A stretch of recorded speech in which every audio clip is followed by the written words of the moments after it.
Hello, you are listening to 89.5 FM KCFV The Wave, diverse music for your diverse mind. That was Broken by Trisha Yearwood. And I would implore you, if you like video games, to stay tuned until 11:30, because that is when GameBabble Live comes back. Yes, GameBabble Live, our video game news and information show, will now be airing every Tuesday from 11:30 to 3, so please stay tuned for that. But until then, here's Today's the Day by Pink here on 89.5 FM KCFV The Wave. Diverse music for your diverse mind. Hello, you are listening to 89.5 FM KCFV The Wave. Diverse music for your diverse mind. That was Wherever I Go by One Republic, and yes, it does end very abruptly, apparently.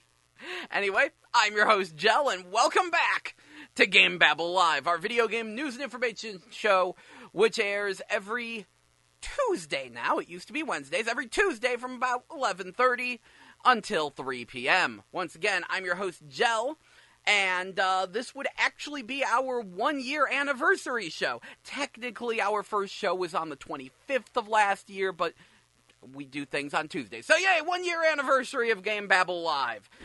Anyway, we love to kick the show off with what games came out this week, what is coming out next week, and then what anime are in theaters. And then, since this is the 11:31, we will take a brief break, do the actual news, and then after that, we will get back to talking about video game news and information. So at noon, we'll get real news and weather. But first, video games. What came out this week? What's coming out next week?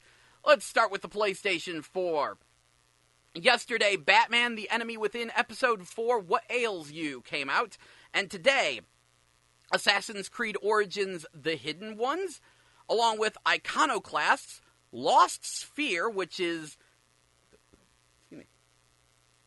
a retro-ish style RPG. OKKO Let's Play Heroes, The Aquatic Adventure of the Last Human, The Inpatient, which I think, I know that's actually a VR game. It's getting some relatively mixed reviews, but it's for the PlayStation VR. I think it's actually a spin-off of Until Dawn, where you play a person who wakes up in a hospital with amnesia, and then things get freaky. And also, Velocity 2X Critical Mass Edition. Tomorrow, Wild Turkey Hunter comes out. And then day after that, Celeste and Laws of Machine.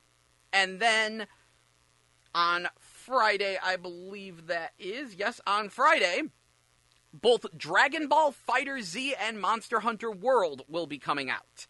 And those are some things. We had some betas for those. I played the betas of both. We'll talk a little bit more about them, especially Dragon Ball FighterZ later in the show. But moving along, Xbox One this week. Batman: The Enemy Within Episode 4, What Ails You, Assassin's Creed Origins: The Hidden Ones, OKKO Let's Play Heroes. Interestingly, tomorrow, Xbox One will be getting Xuan Yuan Sword: The Gate of Firmament.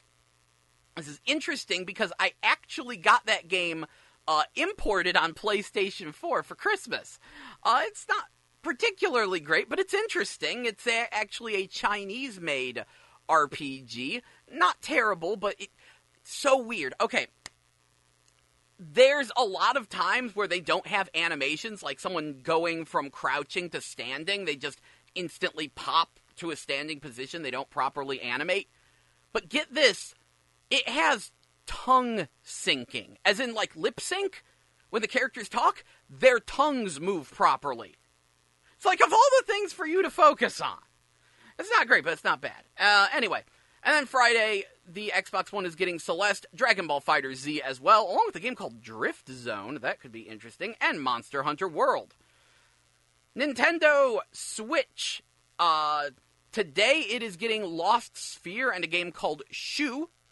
And then on Thursday, it is getting Atomic Run Gun Jump Gun, Celeste, Dust Off Heli Rescue 2, Pick-a-Pix Deluxe, Large Puzzles 1, Mixed Puzzles 1, and Small Puzzles 1, Strikers 1945 2, Tachyon Project, and Zero Gunner 2. Zero Gunner 2 in particular is very interesting, because that is a arcade-style, helicopter-based vertical scrolling shooter that was originally released on Dreamcast. So I'm a little excited about that. But two more things I want to add about the Switch. First of all, for Strikers 1945 2 and Zero Gunner 2, keep your eyes on those, because the company that released those, Zero Div, they released Gunbird for the Nintendo Switch, and that has, for some reason, been pulled from the Nintendo store. You can't buy it anymore. So good thing I bought it when I could, but still, it's very weird. I have a friend who'd like to pick it up. The other interesting thing is that apparently in Japan and Europe on the 25th, they're getting Arcade Archive's Kid Nicky the Radical Ninja. And I don't see anything about that for America yet. I am really jealous right now. Anyway, moving right along. 3DS is getting Zigzag Go, and then they are releasing the new Nintendo 2DS XL Pikachu edition on the 26th. And the PlayStation Vita apparently got Iconoclast today. Moving on, what's coming out next week? Well, next week, the PlayStation 4 will be getting Call of Duty World War II The Resistance, Cold Iron, Dissidia, Final Fantasy NT, which is, of course, it's a crazy 3-on-3 Final Fantasy fighting game that works really weird, and they've been running betas for that for a while. I'm still on the fence on if I want it or not. EA Sports UFC 3 Champions Edition, which will, of course, have horrible, horrible price gougy microtransactions. That's already confirmed. People already complained about it. You probably shouldn't support it. Screw EA, screw UFC 3. But then again, I'm not a UFC fan, so I don't really have the right to say that. Moving on, Out of Ammo is coming out on the 30th, and that is a really cool-looking PlayStation VR game where it's like a real-time strategy game where you're looking over this battlefield and you're moving around these sort of almost Minecraft-y-looking characters, right? But you can then click on one of those characters and go into a first-person mode and take control of one of your troops and start first-person shootering around. I know there have been like one or two games that did that on PC way back in the distant past, but that looks super fun. Also, Railway Empire is coming out, and Striker's Edge, which is some kind of fantasy dodgeball-ish looking game. And Wolfenstein 2, The New Colossus, The Diaries of Agent Silent Death. And then on the 2nd, EA Sports UFC 3 and Past Cure. Okay. Moving on, Xbox One next week is getting A Semblance, EA Sports UFC 3 Champions Edition, Railway Empire, Wolfenstein 2, The New Colossus, Diaries of Agent Silent Death. Also on the 31st, Wolverblade, and then on the 2nd of next month, EA Sports UFC 3. Moving on, Nintendo Switch next week is getting Her Majesty's Spiffing, In Island Flight Simulator, Night in the Woods, and SteamWorld Dig next week.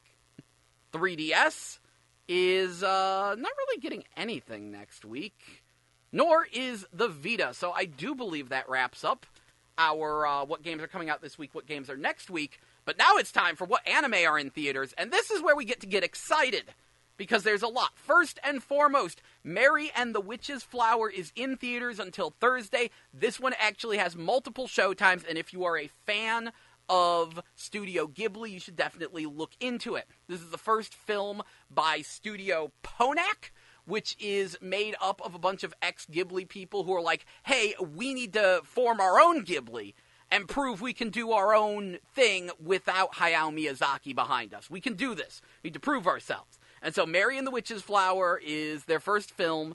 It's going until Thursday. You will have more showtimes before Thursday. Like Thursday, it looks like it's only at the Mills. But all the other days, today, tomorrow, bunch of theaters. So you might want to look that one up. Moving on the 31st, and then the 3rd and 4th of next month is Cardcaptor Sakura, The Sealed Card. This is an old Cardcaptor Sakura movie, but they're putting it in U.S. theaters for the first time. And yes, that is the show that became Cardcaptors on Kids WB. If you saw that back in the day, I'm sure you probably could have guessed that. Anyway, but you see, they actually started a new Cardcaptor Sakura series. And so it's like, hey, what an opportune time to put Cardcaptor Sakura, The Sealed Card, in theaters. So that is the 31st, the 3rd, and the 4th for that. Also, Digimon Adventure Tri Loss will be in theaters February 1st. I don't think that's actually technically a movie, but it's still a thing to check out. Digimon Adventure Tri, speaking of Blast from the Past, if you haven't been watching it, I believe you can catch up on it on Crunchyroll, and I've seen it on store shelves. It is actually the continuation of the old Digimon TV show, with Tai and Sora and TK and all them. Yeah, that show, this is the continuation of that with all those characters, after they've gone off to college and stuff. It's a very interesting twist, and they will be putting, it's kind of an OVA series, I think. And so the latest chapter of that Loss will be in theaters February 1st. Also, Eureka 7 High Evolution will be in theaters February 5th subbed and February 7th dubbed. And then, this is what I'm really excited about, Mazinger Z Infinity will be in theaters February 11th and 12th. I am super excited to try that out, to see that, and I hope, a weird thing to say, but I hope Guillermo del Toro knows that that's going to be in theaters. Because this slight pet peeve, gotta bring this up. I know a lot of people saw Pacific Rim and said, oh man, that's totally like Evangelion, but live action. And then when Guillermo del Toro said, no, I've never seen Evangelion before, they're like, you liar, that show, Pacific Rim was exactly like Evangelion, except it wasn't. And if you actually listen to his commentary, he mentions that it's based on the giant robot shows of his childhood. And Mazinger Z was actually really, really popular in Mexico. So, more than likely, Mazinger Z was a greater inspiration for Pacific Rim. So, yeah, I'm kind of hoping he sees that there's a Mazinger Z animated movie in theaters. And if you want to see a giant robot show that isn't Evangelion, but is kind of like Pacific Rim, maybe you should see Mazinger Z Infinity. I'm just saying. Anyway, that wraps up our new releases, along with what anime are in theaters. I do believe it's time to kick you back to the music, and then when we get back at noon, we will do the actual news and weather. Good news, it is warming up. Spring is springing. Actually, springing pretty fast. It got kind of warm really quick. Anyway, yes, spring is springing. Get excited for that. But until then, here is more music. What do we got next? We got Dark Times by The Weeknd here on 89.5 FM KCFV The Wave. Diverse music for your diverse mind. Thank you so much for listening, and stay tuned for more GameBabble Live, as well as the news and weather. Thank you. Currently, it is 34 degrees here on the campus of Florissant Valley Community College. I'm Jell with your noon news update. In local news, Governor Eric Greitens is aiming to cut funding for Missouri's public universities in his spending proposal. In his first public appearance in nearly 2 weeks since his extramarital affair became public, Greitens announced a budget plan that would include a cut of $68 million in state funding to universities and two-year schools. Greitens called it a common sense and conservative budget. A factor in the cuts is a rise in spending on Medicaid, which will cost the state more than $11 billion next year. 2 shot during carjacking in North St. Louis. 2 people are hospitalized after being shot during a carjacking in North St. Louis. A woman was shot in the chest and a man was shot in the leg during the incident last night in the 4400 block of Anderson. Police say both victims were conscious and breathing while they were being transported to the hospital. Police are continuing the search for the suspects. And a woman was shot during a domestic violence incident. Police say a woman is seriously injured after she was shot during a domestic incident in Alton.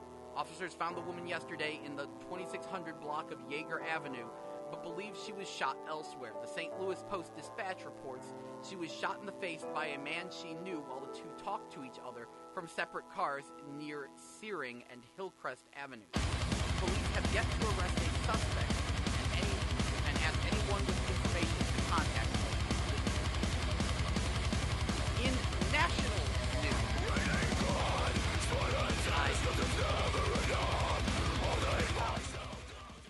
that was awkward. Sorry about that. Forgot to hit a button there. Moving on. Christ, do I need to reread those? Been playing music while people are being shot in the face. I'm going to reread those. Okay, so Governor Eric Greitens is aiming to cut funding for Missouri's public universities in his spending proposal. In his first public appearance in nearly 2 weeks after his extramarital affair became public, Greitens announced a budget plan that would include a cut of $68 million to of funding to universities and two-year schools because of Medicaid. 2 were shot during a carjacking in North St. Louis. 2 people are hospitalized after being shot during a carjacking in North St. Louis. One was shot in the chest and a man shot in the leg during the incident last night in the 4400 block of Anderson. Police say they were conscious and breathing while being transported, but they continue to search for suspects. And one was shot during a domestic incident in Alton, Illinois. She was found in the 2600 block of Yeager Avenue, but it was believed she was shot elsewhere. The St. Louis Post-Dispatch reports she was shot in the face by a man she knew while the two talked to each other from separate cars near Searing and Hillcrest Avenue. Police have yet to arrest the suspect and ask anyone with information to contact the Alton police.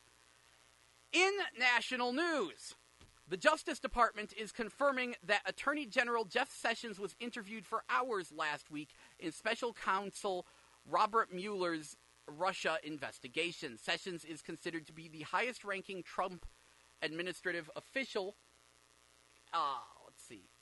and first cabinet member to be interviewed by Mueller's team. Mueller is investigating possible collusion between Russia and the Trump campaign.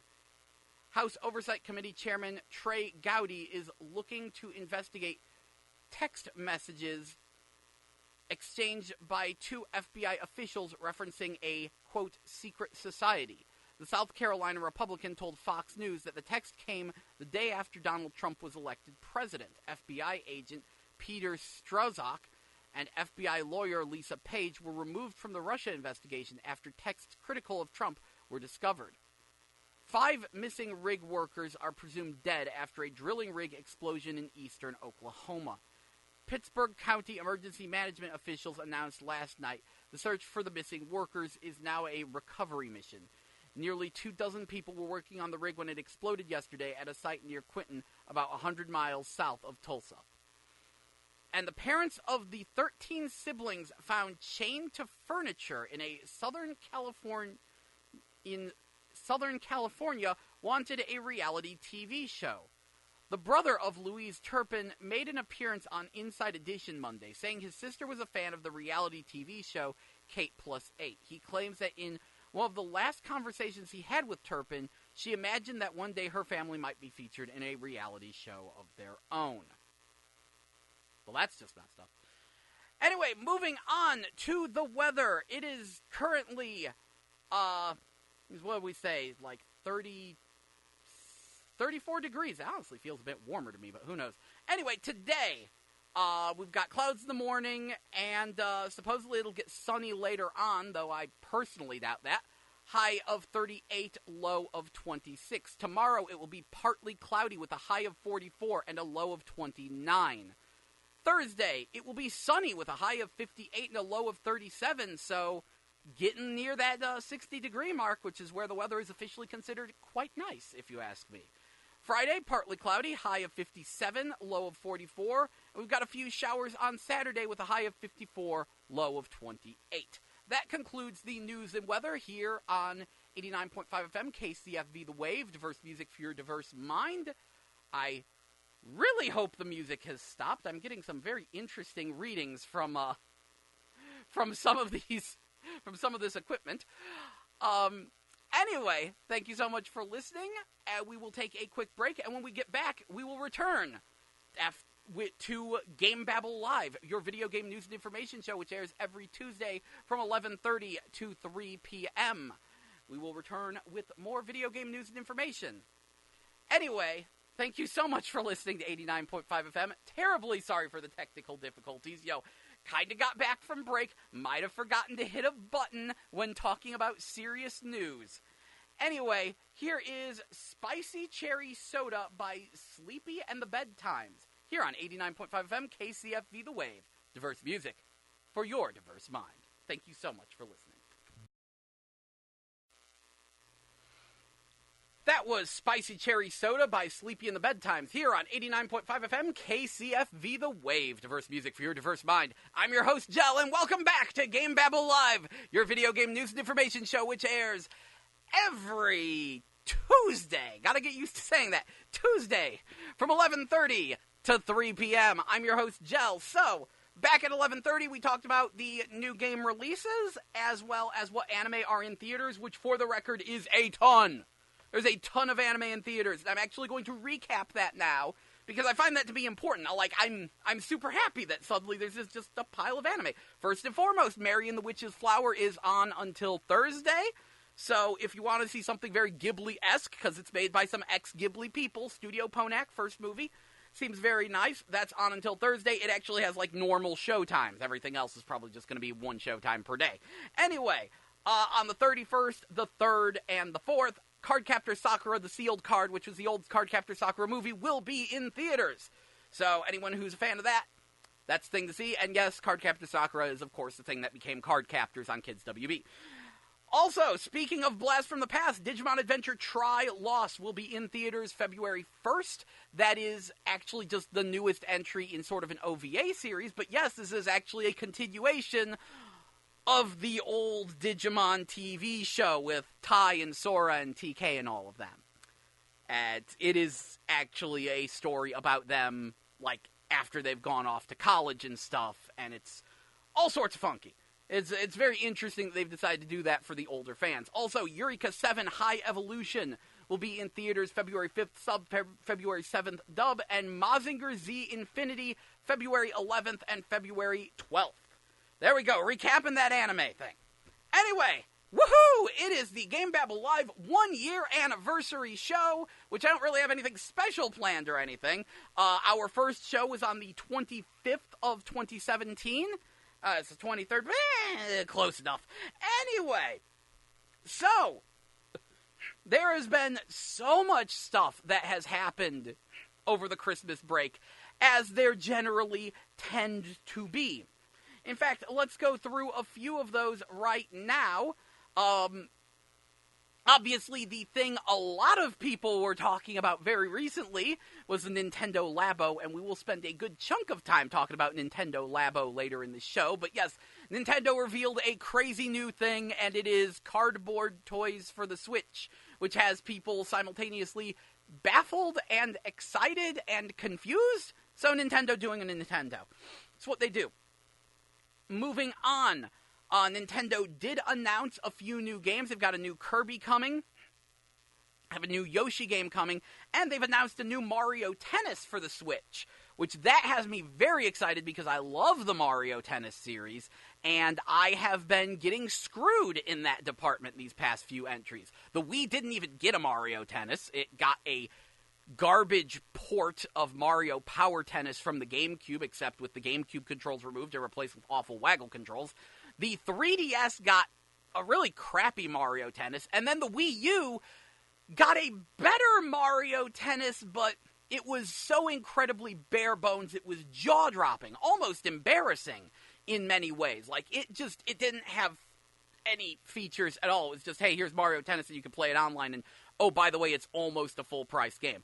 This looks right. They're actually bringing in the RPG elements from Mario Tennis on the Game Boy Color, so it's going to have a crazy tennis RPG mode on top of being a fresh, new Mario Tennis. And if you've never actually played Mario Tennis, I highly recommend it. It is one of the best games of Pong you will ever play. Mario Tennis is so good. Seriously, when I was back in high school, I love Nintendo, but I knew this hardcore Nintendo fanboy, and he brought over Mario Tennis, and we were like, psh, whatever, okay, we'll play it, it's 4-player. And yeah, me and all my friends got super addicted to Mario Tennis. It is one of the best Mario sports games. It's the reason why I don't crap on the Mario sports games, because Mario Tennis is so good. Moving right along, though, in that same presentation, Nintendo announced that SNK Heroines Tag Team Battle will be coming to the Nintendo Switch, but it's also coming to PS4. The trailer they showed in the Switch presentation was a smidge on the toned down side compared to the Japanese one, but I don't believe the game will be censored for the US release. Yes, it is basically taking the character models from KOF 14, and they're implementing some kind of simplified controls and goofy item-based attacks, and you can collect different dress-up items for the girls, and it looks really silly. And also, it's tag combat. Speaking of tag combat, though, in less positive news, BlazBlue Cross Tag Battle, which is the crossover of a bunch of Arc System Works' recent 2D fighting games. Just anything that's been sprite-based. So, BlazBlue, Persona 4 Arena, Under Night In-Birth EXE Late, and they're adding in characters from Ruby. Yeah, that was a thing. They were showing, okay, we're going to have this tag team fighting game. People were pretty excited, except they announced that the game will have 20 characters at launch, and the other 20, including 2 of the Ruby characters, will be released as DLC. It is a full-priced game.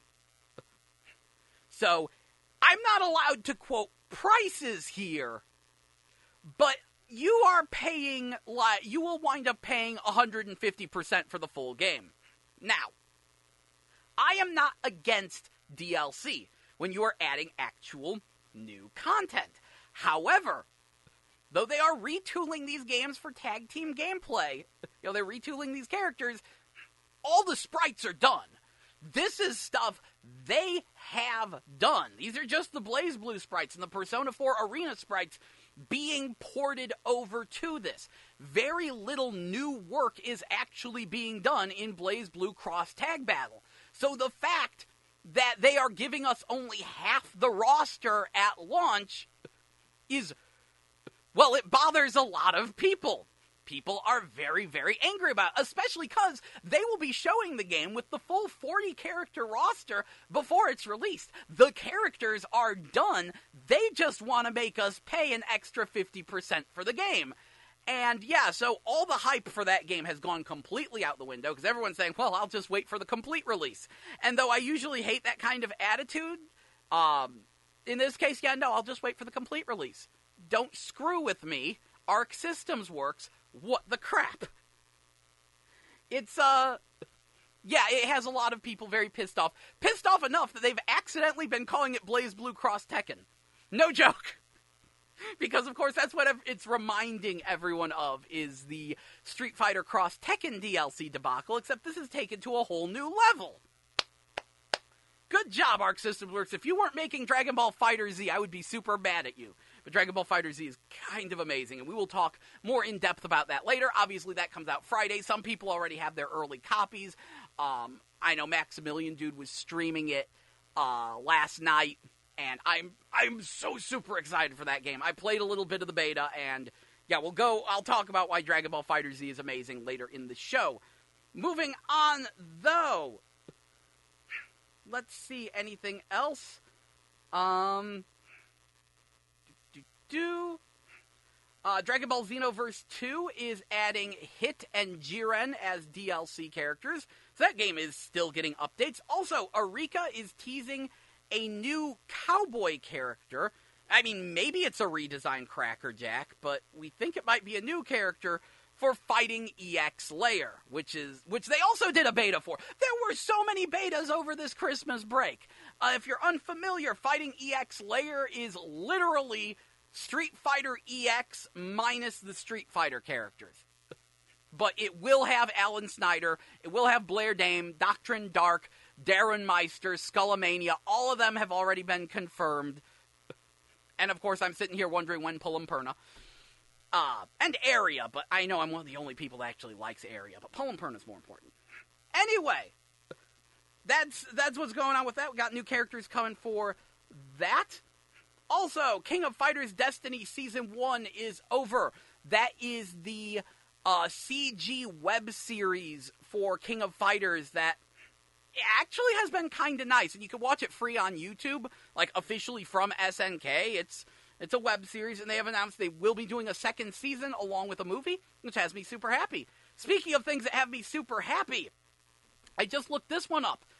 There is, of course, a My Hero Academia fighting game coming out called My Hero Academia One's Justice. It will be on PlayStation 4 and Nintendo Switch. And I was like, ooh, I'm excited for this. So who's going to be making it? Is it going to be Dimps again? Because Dimps made a My Hero Academia fighter for the 3DS? Or could it possibly be Aiding? Neither. Did not expect this.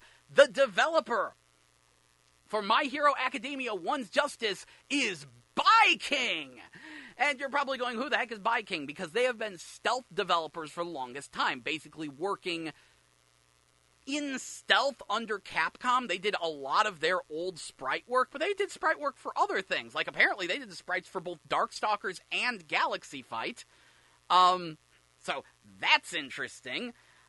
And their main claim to fame was that they worked on the Gundam Versus and Gotcha Force games. And they have since, split off and they've become their own company. They've kind of been working very closely with Namco Bandai, obviously making more Gundam Versus games, as well as Gunslinger Stratos, and they did that, what was that game called? I forget, there was this one game that got canceled.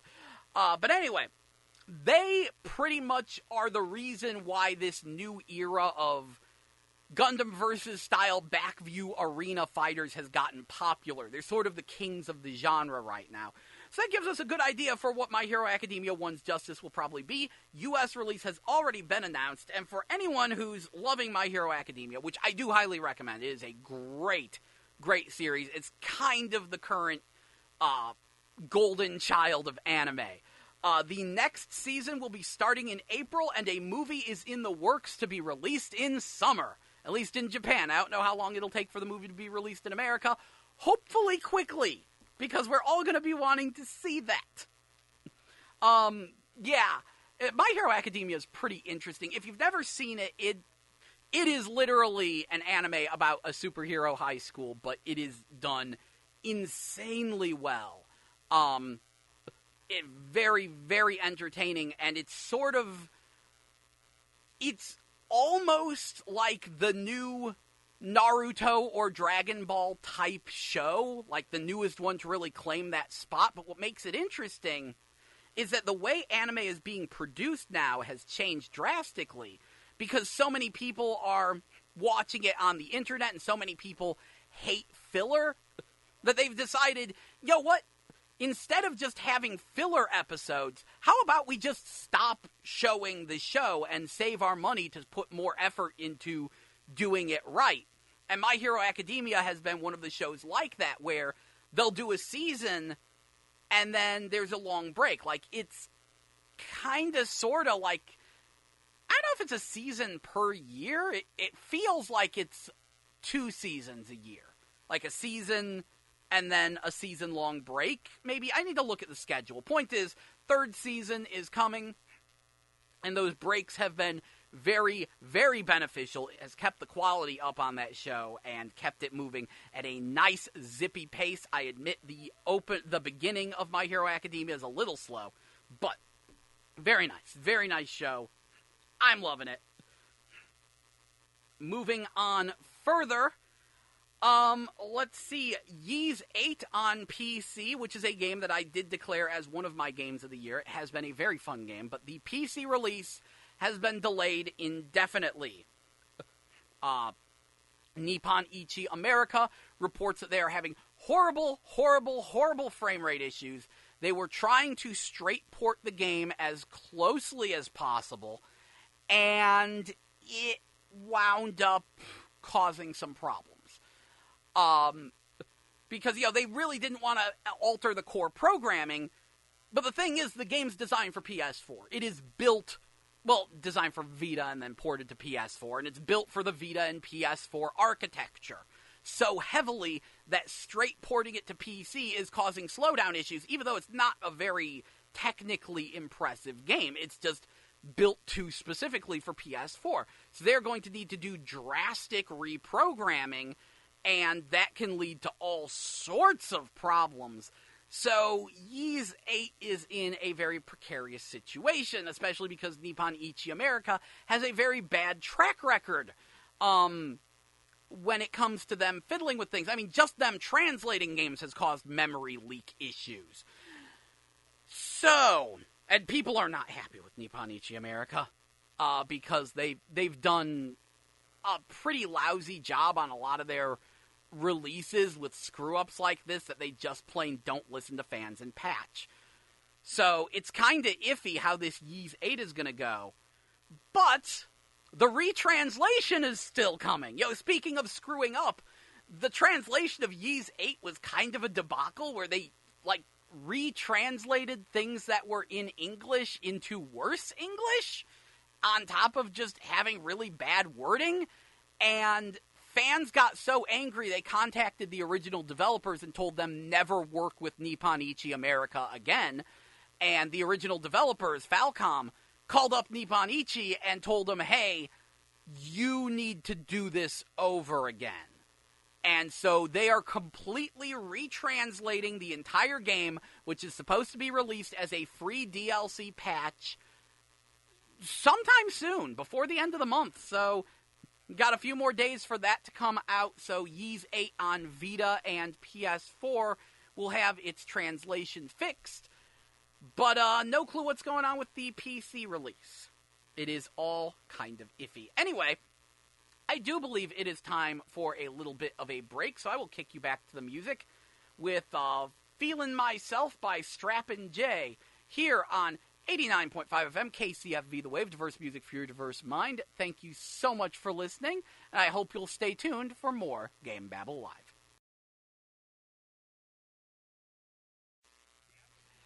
That was Dance For Me by Trey Casanova featuring Chris Scott here on 89.5 FM KCFV The Wave. Diverse music for your diverse mind. I'm your host, Jell, and welcome back to GameBabble Live, your video game news and information show, which airs every Tuesday. Gotta get used to saying that. Tuesday from 11:30 to 3 p.m. Once again, I'm your host, Jell. And, this is our 1-year anniversary show. We've discussed what games are coming out this week, what's coming out next week. Apparently, we have both Dragon Ball FighterZ and Monster Hunter World on Friday. So that is quite a thing. But I have a little bit more news before we go and talk about the Nintendo Labo. Let's see. Next up. Let's see. First of all, Yuji Naka has joined Square Enix. Yuji Naka being the one of the head guys behind the Sonic the Hedgehog series. He left Sega shortly after Sonic 06, formed his own company called Prope, and made a whole lot of fishing games. Apparently, Yuji Naka is obsessed with fishing. Like, a lot. One of his other games was Fishing Resort on the Wii. He made the 3DS Street Pass fishing game. He's been doing a lot of fishing games. So it's kind of funny that he joined Square Enix after they make Final Fantasy XV Monster of the Deep, which was the Final Fantasy fishing game. Maybe they've got a sequel in the works, considering they just hired Yuji Naka. Let's see. Another one that has me kind of amused is Penguin-Kun Wars. Remember how, if you've been watching the show, which maybe you haven't, but a while back I was very excited about Penguin-Kun Wars for the Nintendo Switch, which will be coming to America as just Penguin Wars. But Penguin-Kun Wars is, I was making jokes about how it's the future of esports. It would appear, after leaving a message to that effect on their YouTube page, that the developers took me seriously, and they did in fact hold Penguin-Kun Wars tournaments in Japan. You can find tournament footage on the City Connection YouTube page. Also, more footage has surfaced of Platinum Games' next game, which is Grand Blue Fantasy Project Relink, which I'm very excited about, because Platinum has a history of making some very awesome hack-and-slash type of games. And, this is based on Grand Blue Fantasy, which is a mobile game that's been very popular. And Grand Blue Fantasy Relink will be, of course, an action RPG game, but what's interesting is that it has 4-player co-op. And after playing Platinum Games' worst game, which is Teenage Mutant Ninja Turtles Mutants in Manhattan, I can safely say the co-op is very nice. I did play it 3-player online, and the combat is good. The netcode was phenomenal. And if they can just keep that in Grand Blue Fantasy Relink, maybe expand on that, we will be in business. The problem with Teenage Mutant Ninja Turtles Mutants in Manhattan was, number one, they didn't tell you how to play the game. Like, most of the moves are not explained to you in any of the tutorials. And number two, the stage design was an abysmal nightmare, and it didn't have enough combat in it, and had too much just slogging through awful, awful objectives. Let's see. And yeah, we'll talk about a certain magical Virtual-On later, though that will be coming out. So, Nintendo Labo. This has been some of the most interesting news recently. You know, Nintendo was like, okay, the Nintendo Switch had a very good Christmas. It is selling incredibly well. In fact, in Japan, it is outselling the PlayStation 4, which makes perfect sense. In Japan, the PlayStation Vita is very successful. They like portable gaming consoles in Japan so much more than they do in America, and the divide between portable and home has always been an issue. Shoot, in Japan, there have been a number of games where you could transfer your save data between a Vita and a PS3 or 4 version of the game. Like, they released some of those in America as well, but that's been a popular thing in Japan. People had been double dipping. So the idea of a system that transformed from portable to console is so perfect for a Japanese audience, it's mind-blowing. So yes, the Switch is doing very good, and it did great in America as well. It had a very good Christmas from my understanding.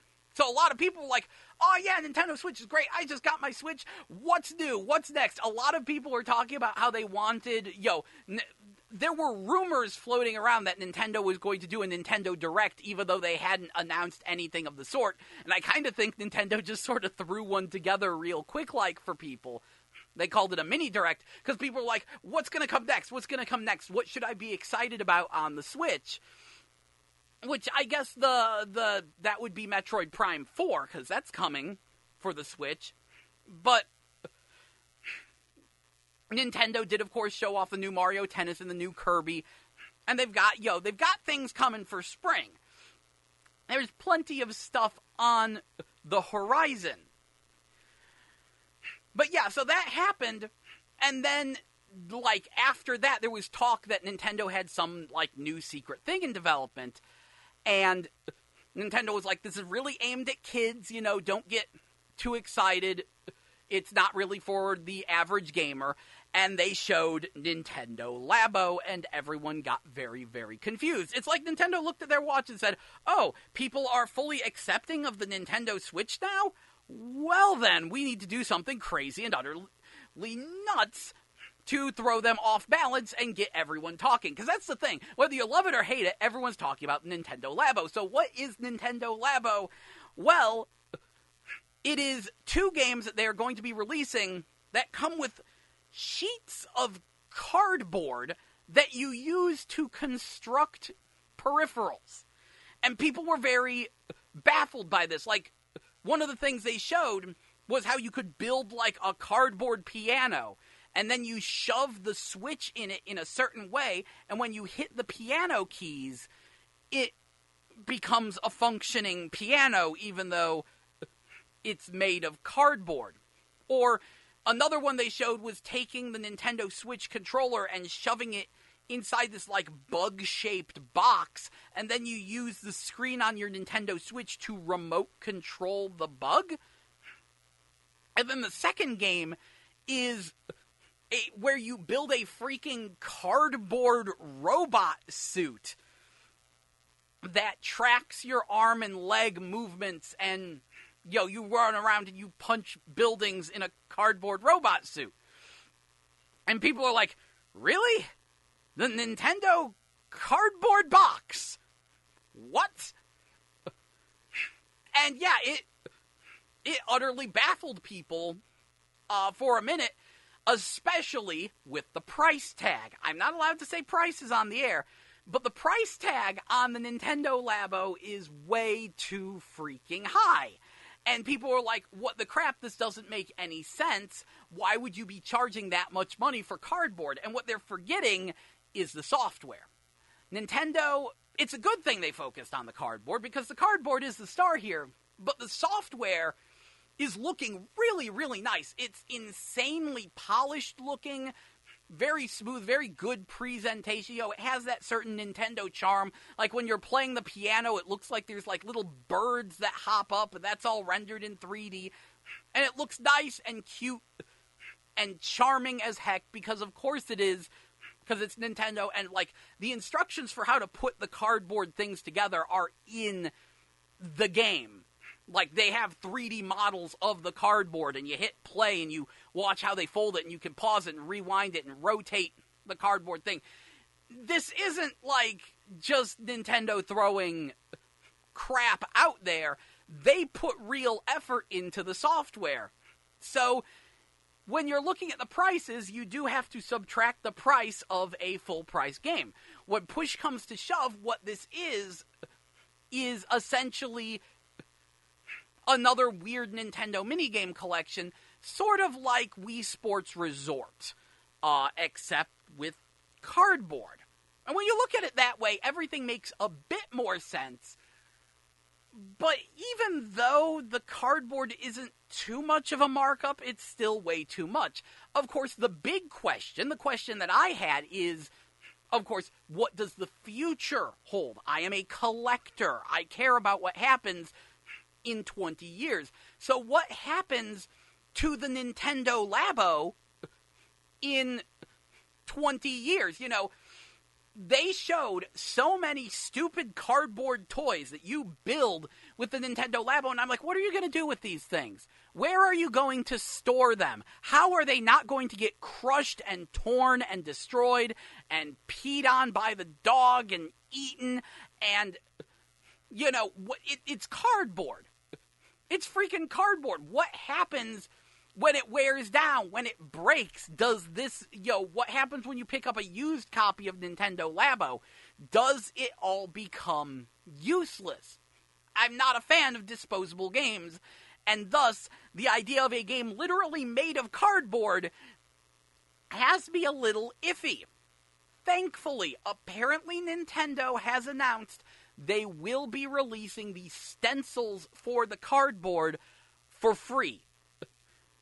So, when your pre-cut, pre-printed Nintendo cardboard wears out, you should be able to take just a random cardboard box and trace the stencils Nintendo releases and cut it out and build another one of the cardboard toys when they get destroyed.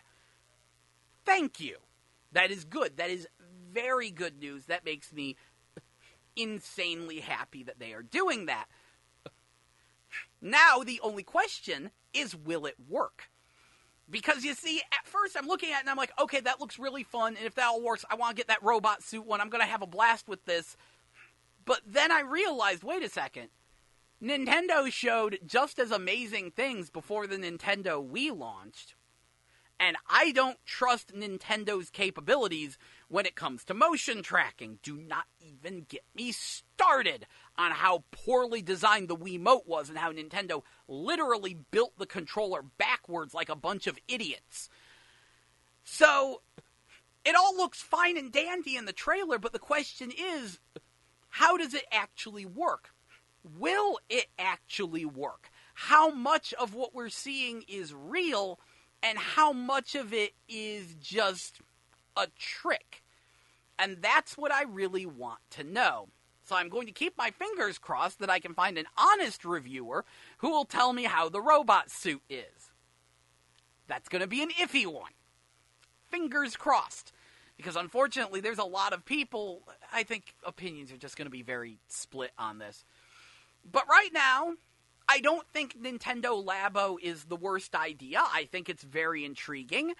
But the question needs to be asked on if on if it's going to actually be good, on if it's going to actually work, how good the Nintendo Labo is actually going to be. The quality still has to be shown. But it looks charming. But yeah, that's a little bit much for the... It's a little bit much of a markup for the cardboard. I mean, again, you gotta subtract the price of a full-priced game from the price of Nintendo Labo, and it doesn't look as absurd. But it still looks absurd, because it's freaking cardboard. You should be able to include that for not that much more. But that's sort of keeping with Nintendo's theme with the Switch, because if you've been out of the loop, the greatest flaw of the Nintendo Switch, aside from being a magnet for bad ports, is the price of the peripherals. The peripherals are all ludicrously overpriced. And, like, just... egad, like... The one that gets me the most is the charging station thing that, like, actually goes out to your TV. It's a wad of plastic with a few, like, ports on it. It's got a USB port and a charging port and an HDMI port. 2 USB ports. That's it. It's not even that well designed, considering it does have a bad tendency to scratch your Nintendo Switch screen if you don't have a screen protector. It's not a very good little charging station. And Nintendo, according to them, that is almost 1/3 the price of your system is that hunk of plastic with a couple ports on it. Again, can't say prices, but from that you can guess what the price actually is. It is ludicrously high. And while searching around to double-check the price, because I still can't believe Nintendo is charging that much for the charging base, I found out there's a pile of way cheaper third-party charging bases that look way better. I'm actually thinking about picking one up just to see if it's really true that I can get something so much better for so much less. We will certainly find out. But that is the running theme with the Nintendo Switch, to the point where even their cardboard is a smidge on the overpriced side. Bit of a shame, because the Switch, as you know, it's a pretty awesome system. I'm pretty darn on board with it. And I just realized something. Speaking of the Switch, this is actually on all the different systems. On the last show, before we took the break, I mentioned that Romancing Saga 2 was coming out, and it would be the first time it was released in America.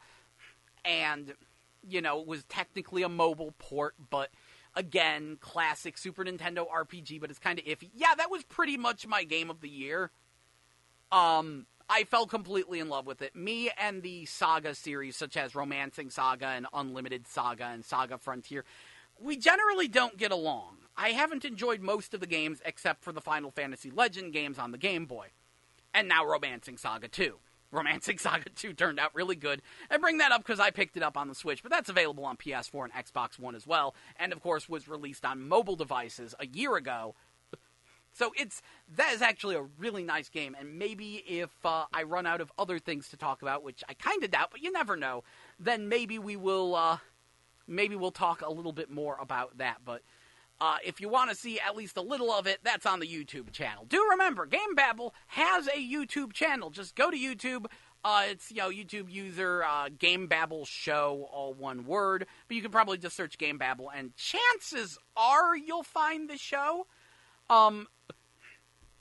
You'll remember that I mentioned earlier that I got that Yuan Shuan Sword game that's coming to Xbox One. I got that for Christmas for PS4 as an import. I have a stream of that on the YouTube channel as part of the Christmas Haul stream. So if you want to see what that game actually looks like in action, that is there. I did do a top 10 games of the year list, which is on the channel, and I think that is relatively entertaining as well. Anyway, I do believe it is time for a quick break, so I will kick you back to the music with Bagari by Logan III here on 89.5 FM KCFV The Wave, diverse music for your diverse mind. And stay tuned for more GameBabble Live here on 89.5 FM. Thank you so much for listening. Here's Bagari by...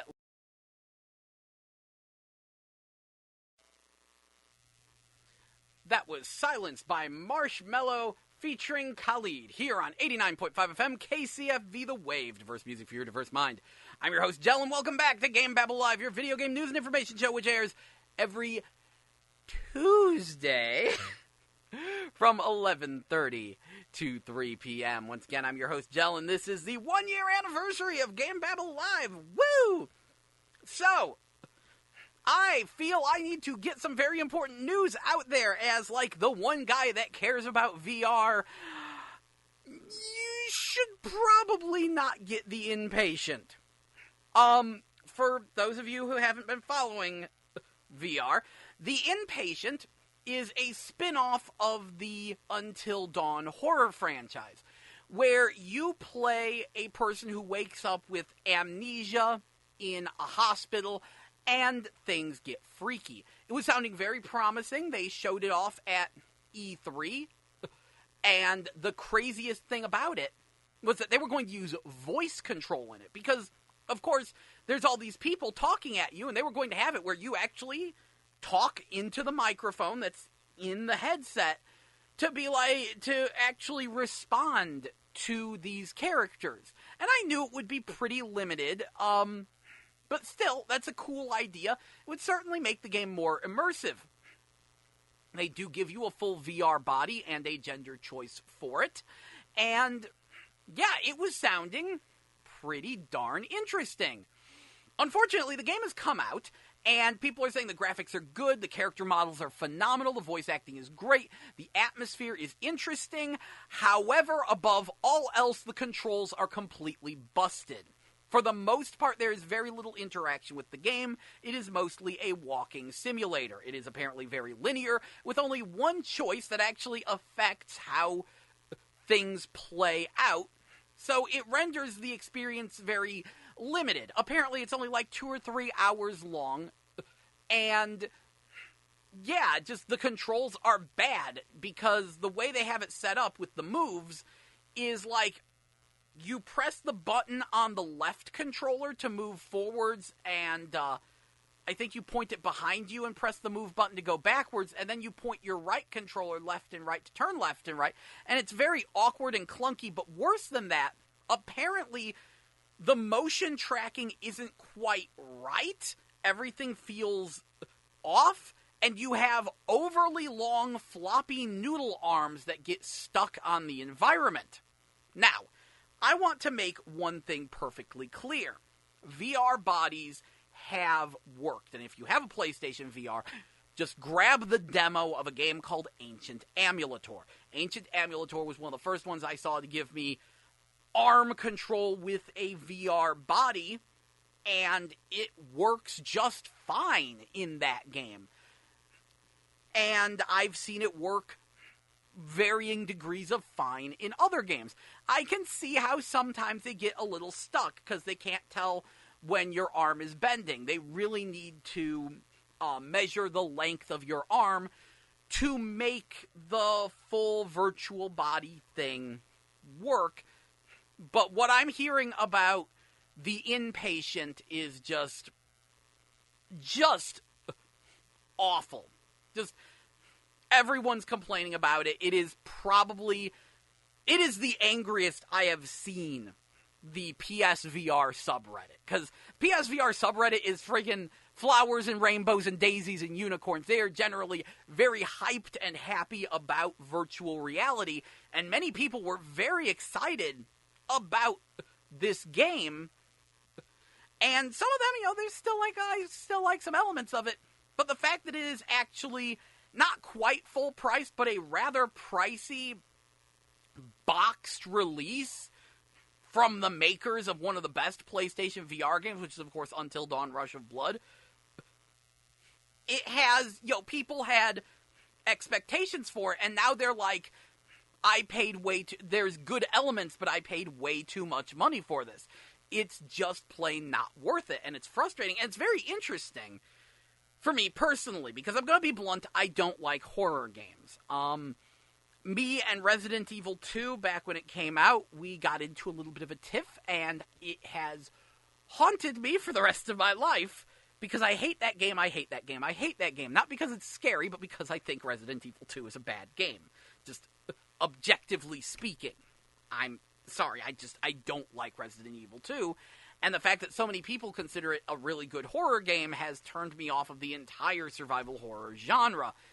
And on top of the fact that I just find survival horror games generally kind of slow, boring, and uninteresting. They're not my cup of tea.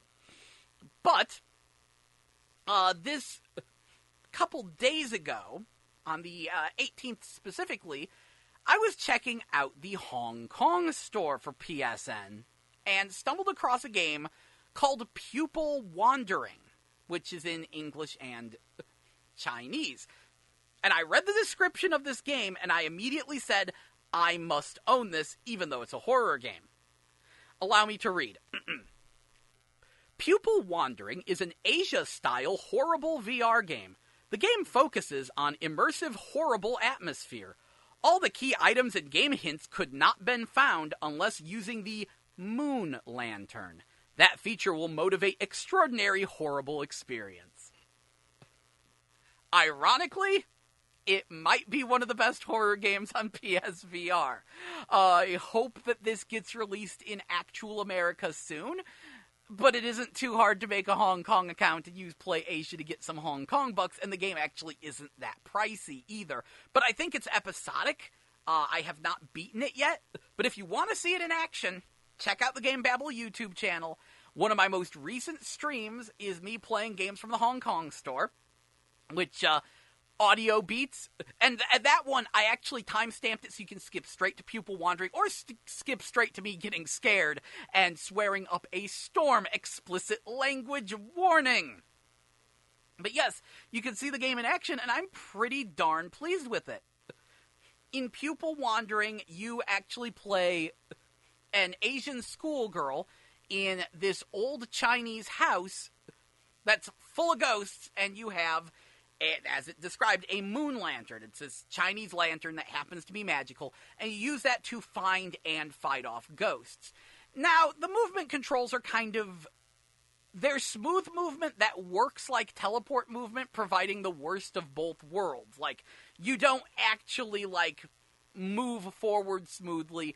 It has the incremental turning where the screen flashes to black as you turn at 45-degree integers, and when you want to, move to a spot, you hold down the move button, point a cursor there, and release, and your character will then begin automatically walking there, and it's very much the worst of both worlds, because your character moves very slowly. I don't see this getting rid of motion sickness, and if anything, it's going to make it worse, because I ran into this situation repeatedly where I would think my character had stopped, and I would be examining, a wall and trying to grab an object off of it, and then my character takes a step forward suddenly.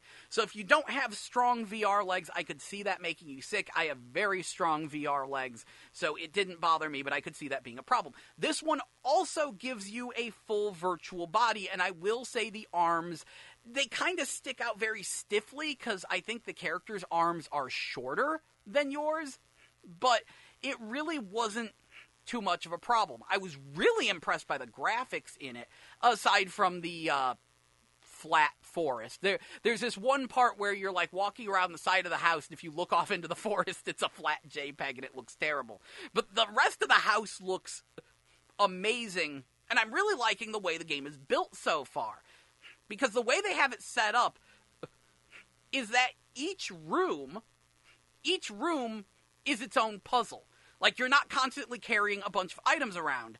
You go into a room, all the items you need to solve that puzzle are in that room, and when you solve all the puzzles in that room, you generally get an item you can stash in your inventory, and you use those in the hallway. So anything that takes, items in your inventory, those are in the hallway.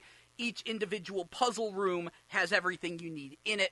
I appreciate that kind of game design. Some of it was very clever.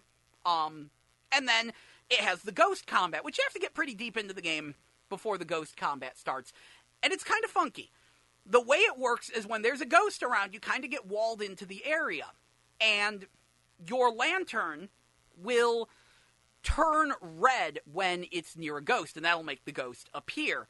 And when it turns red, it begins charging up a magic homing shot, and then you press the button on top to fire it. I know that sounds goofier than it actually is, because if you don't let it charge up enough, then the ghost is still going to lunge at you and attack you, and you have to flail your arms to get the ghost off of you, and you take damage.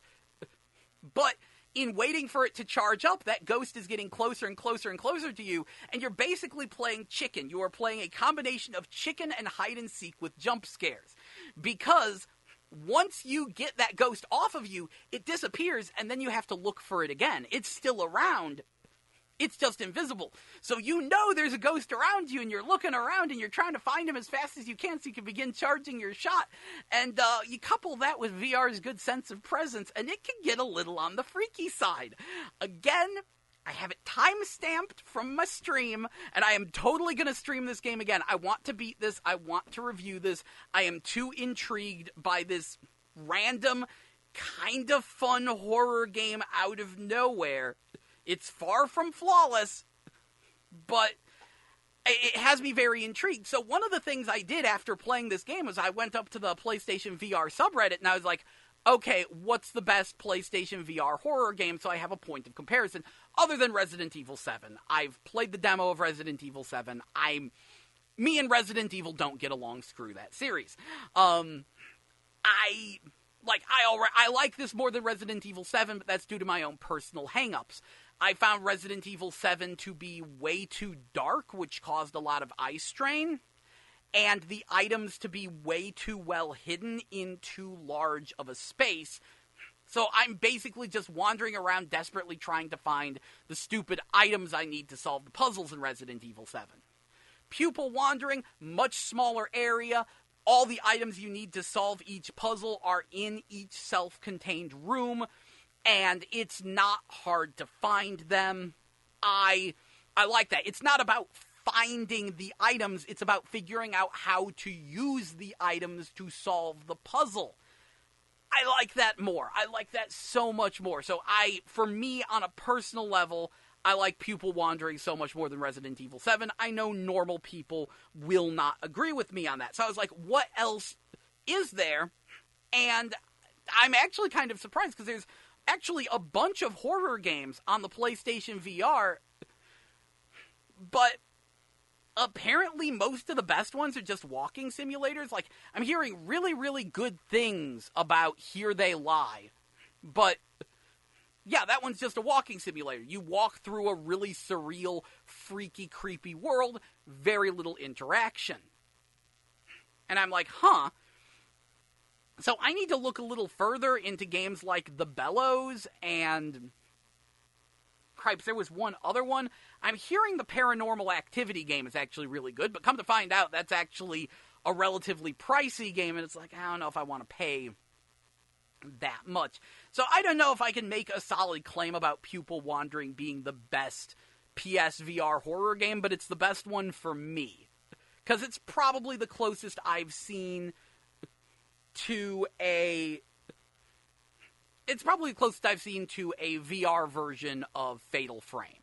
Fatal Frame is one of the other horror games that I actually kind of like. I'm not a super hardcore fan of it, because I generally don't like horror games, but when I rented it, I enjoyed it. And a VR... I would love a VR Fatal Frame, but until they make one, Pupil Wandering certainly hit the spot, and I hope it receives a US release soon. That said, I did mention that it's English/Chinese. One of the flaws of the game is that the voice acting has such a thick and breathy Chinese accent that it is honestly hard to understand. And again, I marked that. There is a timestamp to when I free the haunted paper crane and it flies at me and it's talking to me, and you can hear what I mean. It is, because it's not just the accent, it's that it's really soft and breathy, and I'm like, I don't know what you're saying, where are the subtitles, help? But I'm kind of intrigued, because it's sounding like Pupil Wandering is probably way better than The Inpatient. I'm gonna see if I can pick up The Inpatient at Family Video, I will absolutely do that, and maybe I can use that as a point of comparison, because I do like telling weird stories like low-budget Chinese game is better than the big-budget game that everyone's excited about. I kind of like weird twists like that, and I'd love to see if that actually holds true, or if I can get into the inpatient, because honestly, the control scheme sounds kind of like Loading Human, which wasn't the best control scheme, but I got used to it. I had a bit of fun with Loading Human just because of the sheer amount of objects that game let me pick up and how pretentious it was, until it gave me a puzzle that required me to write something down on a sheet of paper outside of VR, and I said, screw that noise. That's called not thinking ahead. That's some bad VR game design right there for Loading Human. But I got the game cheap. That game dropped in price like a rock. I don't know if there's ever going to be a Chapter 2, because it was supposed to be episodic, and I haven't seen any sign of Chapter 2, and I don't think anyone cares. So that is where we are at. Be very, very wary of the inpatient on PlayStation VR. Having said that, good news, Doom VFR is getting a patch. We don't know much about it, but id Software has heard the copious amounts of complaints. If you're unfamiliar, Doom VFR is, a kind of new... They recycle assets from Doom 2016 to make a new Doom game designed exclusively for VR, and at its core, it's still Doom in VR, and it is an absolute blast. But the move controls are terrible because they do not have turning controls, and it's like, why don't you just have smooth movement for the moves? They did it for Skyrim, why can't you? Aren't you both under Bethesda now? Learn how they did it. It supports the PlayStation aim controller, but for some reason when you play with the aim, which does give you smooth movement, you have arms sticking out of your neck, which is really awkward. It's like, oh, this game is really, really fun, and then you notice there's this arm holding a grenade coming out of your neck, and it's like, man, like, all they have to do is turn off the arms, and it'll be great. Just a few minor tweaks, and Doom VFR will be an incredible game. But there's just this, like, at its core, the actual gameplay is good. But it has so many just astonishingly amateurish screw-ups in its VR implementation that don't ruin the game, but hurt it severely when they all come together. And so I look forward to them patching that so I can enjoy Doom VFR. Meanwhile, of course, Skyrim VR is like the freaking golden child of virtual reality right now, and with good reason. I don't even like the Elder Scrolls series. I hate those games, and I like Skyrim VR. That said, I should preface this. How do I even put it? I don't want to say that you should rush out and buy a VR headset right now. Although there have been some deep discounts on it for Christmas, and because they're rolling out the 1.01 headset. I don't want to call it like the PlayStation VR 2.0. No, it's a 1.01. But there is a new PlayStation VR headset that has... The major differences are they removed one of the cables from the breakout box. The headphones better integrate with the strap, and it supports high dynamic range. So, improvements, but not enough to say, oh, I need to sell my current PlayStation VR to get the new one. No, it's 1.01, not 2.0. But because of that, Sony's been offering some very deep discounts on PlayStation VRs, and that's been nice. But at the same time, PlayStation VR is still kind of a pricey thing. I would say in its current state, VR is still kind of a niche hobby sort of thing, but it is growing. I think by next console generation, it will actually have a good foothold, and a lot more people will warm up to it. Because what we have right now is very good, very impressive. We just need some price cuts and more games for it, and probably some new controllers So, PlayStation 5, PlayStation VR 2, that's when everyone will be on board. But right now, VR is very much for the tech heads, the people who are just really curious about it and can't wait and know that they're getting into something that's not going to be mainstream yet. There's not a lot of AAA games in virtual reality right now because there aren't enough VR headsets. The PlayStation VR sold 2 million units worldwide. That's really good. Except your average AAA game needs at least 3 million units of itself sold, aims for 5 million. So that 2 million PS VRs worldwide, not good enough. You couple that with the fact that you got to put in the extra effort to get the game running at 60 FPS while displaying 2 separate images, effectively split screen. And when was the last time you saw a AAA game that had 60 FPS split screen?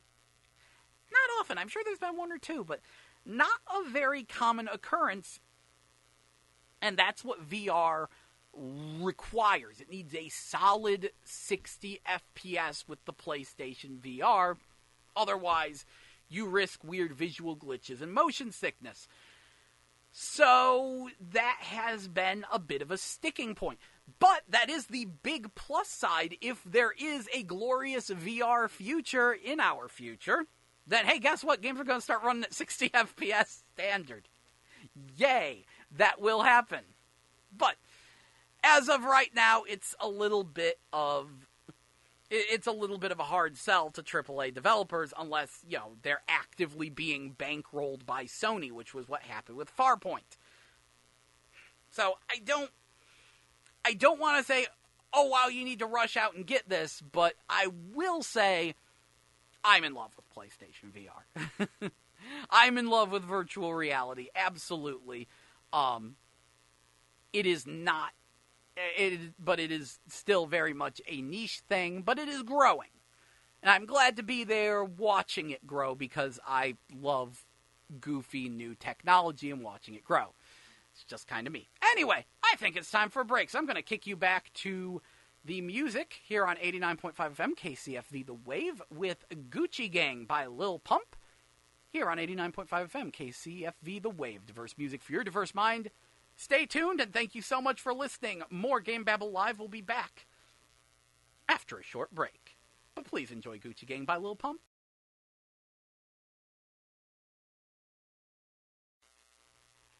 That was Bank Account by 21 Savage here on 89.5 FM KCFV The Wave. Diverse music for your diverse mind. I'm your host, Jell, and this is GameBabble Live, your video game news and information show, which airs every Tuesday from 11:30 to 3 p.m., Looks like people are agreeing that the new cowboy character in Fighting EX layer is probably Crackerjack.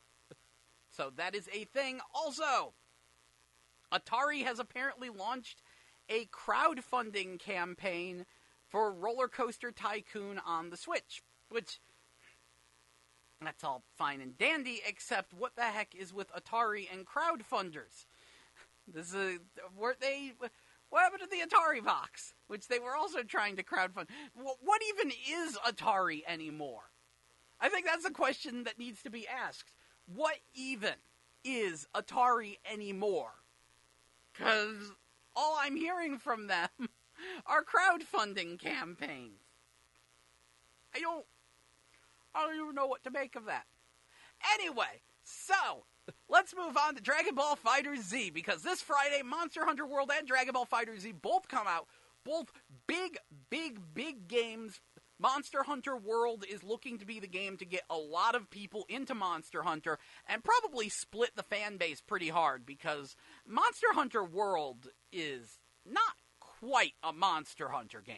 I can tell because I actually like it. I'm not a fan of Monster Hunter. I have given it so many second and third and fourth and fifth chances, but me and Monster Hunter just don't get along. But I'm actually kind of okay with Monster Hunter World. A little on the fence, but they retooled the gameplay to make it more functional. Probably should have done this back on PSP. One of the major things with Monster Hunter was the way it used to work is you use the left analog stick to move and the right analog stick to do different attacks depending on which direction you hit. Because of this, when the series got popular on PSP, people often used a really weird control scheme, nicknamed the Claw, so that way they could use the analog stick and the D-pad at the same time while hitting the L button. It was really uncomfortable and stupid, but it became ubiquitous with Monster Hunter, and only now do they go back and change it so you just use, square and triangle to do your attacks. Or was it triangle and circle? I forget. Anyway, Monster Hunter World is a definite massive retooling of Monster Hunter, providing like a fleshed out single-player experience along with an online experience and some gorgeous-looking graphics. But Dragon Ball FighterZ is what has a lot of people interested. What is it? Well, Dragon Ball FighterZ is a Marvel vs. Capcom style 3-on-3 2.5D fighter, i.e. it plays like a 2D fighter. It plays pretty similar to a Marvel vs. Capcom game, except it's Dragon Ball. And that is what so many people have wanted for so long. See, Dragon Ball Z is a show that is all about people flying around and fighting, but it is that flying around part that has always been both its strength and its weakness. It's very interesting to have people doing kung fu fighting in mid-air. But the constant attempts to implement aerial combat into the various Dragon Ball Z fighting games have often been its Achilles heel. It's often the thing that makes the games awkward and difficult to play. But a few have pulled it off. Supersonic Warriors was great. The Tenkaichi and Raging Blast games were great, but they didn't play like traditional fighters. And some people were like, I just want Dragon Ball Z, the fighting game that plays like a fighting game. And Arc Systems Works, makers of the Guilty Gear series, have delivered, using the same setup they used for Guilty Gear Xrd, where they take 3D models and they cel-shade them in such a way that they directly control every frame of animation, along with how the lighting affects the models for each individual frame.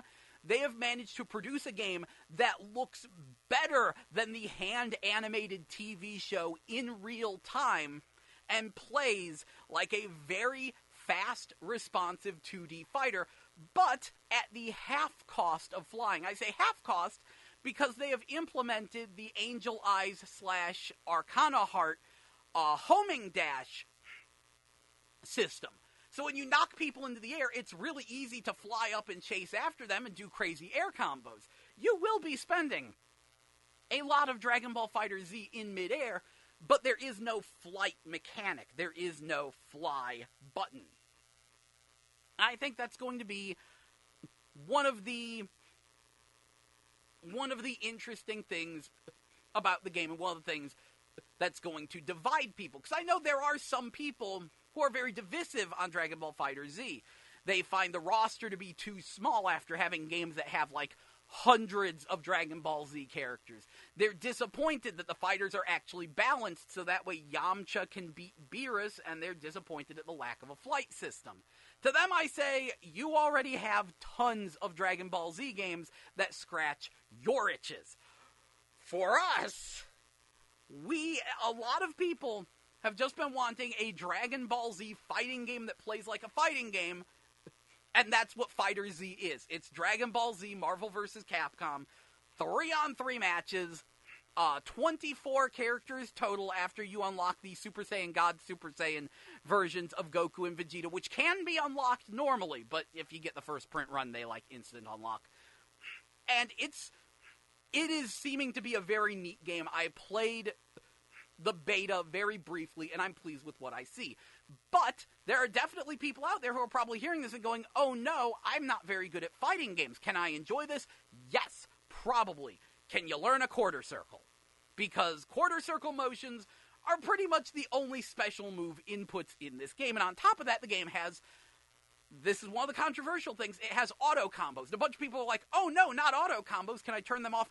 No, because they're not like other auto combos.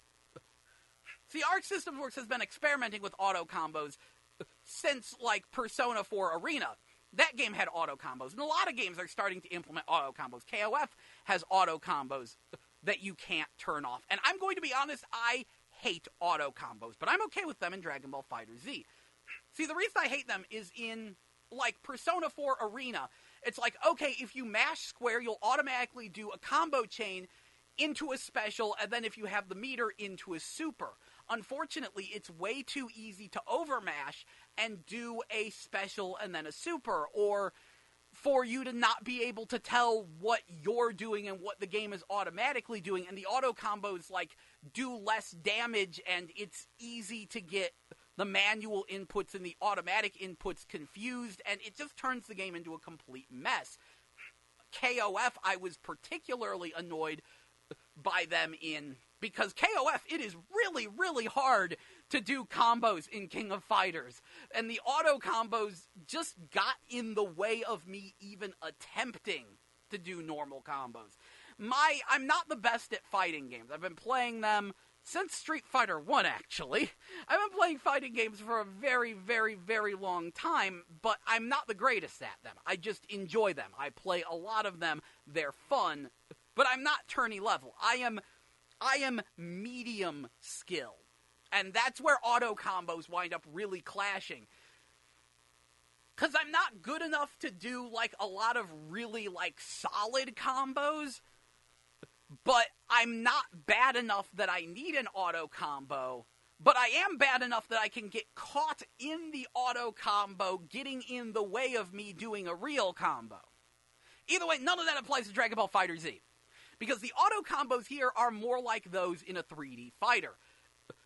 Basically, yeah, you can run up to someone and just mash square, and you'll do like a 3-4-5 hit combo, but number one, those auto combos have special attacks that can only be done by doing different auto combos.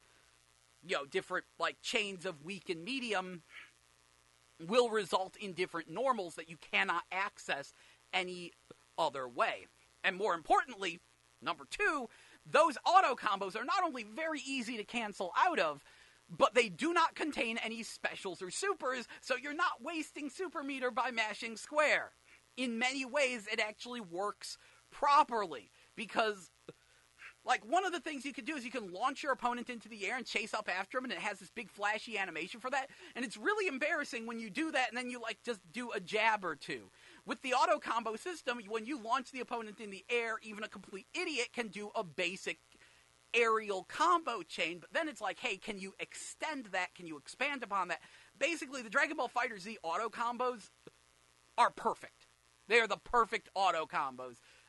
Because they're not really auto combos. They're more like 3D fighter chains. They're more like target combos. Yo, yeah, you can mash square and you do a basic combo string, but that's not all there is to the game.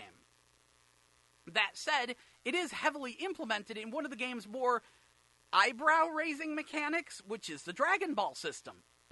See, every time you complete an auto combo, either player completes the auto combo, they tend to get a Dragon Ball. And when all 7 Dragon Balls are collected and someone does an auto combo, they will summon Shenron and you get a wish. You can bring back one of your team members. You can wish them back to life. Or you can recover some of your health or get, like, your burst attack back. I'm kind of disappointed that thus far as I know, there's no wishing for underwear. By the way, everyone has the same, like, it's not separate Dragon Ball meters either. Everyone is collecting the same Dragon Ball. So your opponent can collect all 7 Dragon Balls and you can steal the wish. Which is why I really wish there was, like, a secret command for a wish for underwear technique. Because that would be amazing in tournaments. Oh, you think you're going to summon the Eternal Dragon? Bam! Give me underwear.